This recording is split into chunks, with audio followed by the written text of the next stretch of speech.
Hello, everybody. This is Gerald Celente, and it's Wednesday, August 30th, 2023. And once again, we're very honored, privileged to have with us a man of men, somebody that knows the Constitution, the Bill of Rights, what America was, what it is. No one else like him, Judge Andrew Napolitano. Judge, thanks for being here today. Pleasure to be here, Gerald. Thank you. Thanks for the generous introduction. Well, it's the truth, and it's in your article. It's so sad. The article you have coming out tomorrow that people really need to read. And again, you follow the judge. You go to his website, Judging Freedom, and he's giving you the information that you're not getting anywhere else when it comes to the Constitution, the Bill of Rights, and what happened to our life, liberty, and the pursuit of happiness. And neither liberty nor safety is the article that you're coming out with. And it begins with, those who would give up essential liberty to purchase a little temporary safety deserve neither liberty nor safety. So we're talking about basically the vast majority of the people. Yes. Because they give up liberty like that, swallowing the crap spewing out of the mouths of little political boys and girls that promise to give them safety if they give up their liberty.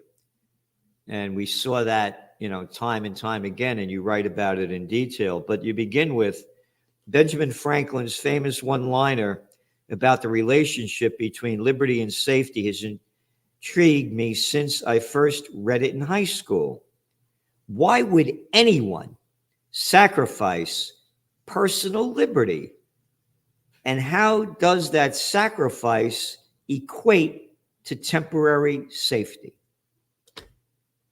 This is the devil's bargain, as the late great Roger Ailes called it, that the government makes with us. Hey, give me your liberty and I'll keep you safe. This is what Franklin warned against. Now, he was warning against sacrificing the liberty to be a free nation in return for the safety of the protection of the king and his government. He used this one-liner to embarrass the undecideds and the loyalists into joining the revolution. But his statement is as relevant today as it was then. Look at what happened to us 2 and 3 years ago with the COVID lockdowns.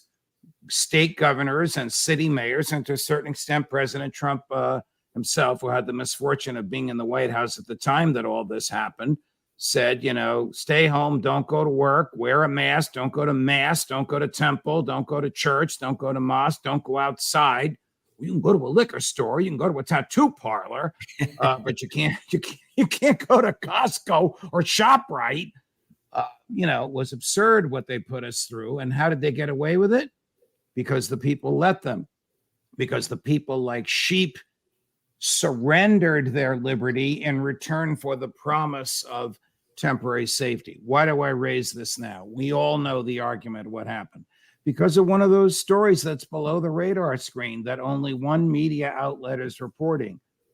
Steve Forbes at Forbes Media reports that the Department of Homeland Security has been coercing TikTok, the app owned by ByteDance, owned by the Chinese government, controlled by the Chinese Communist Party, that they are coercing TikTok into surrendering its algorithms and its operating systems to the federal government. Now, this is work product, private, proprietary.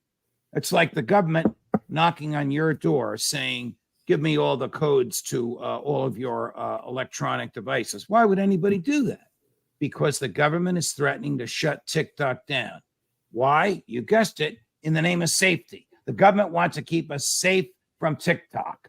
A child's toy, even though sometimes I use it, that basically posts what you give it. The government says will keep us unsafe. It's going to spy on us. Nobody spies on us more than the federal government. They want that algorithm of TikTok so that they can use it against us.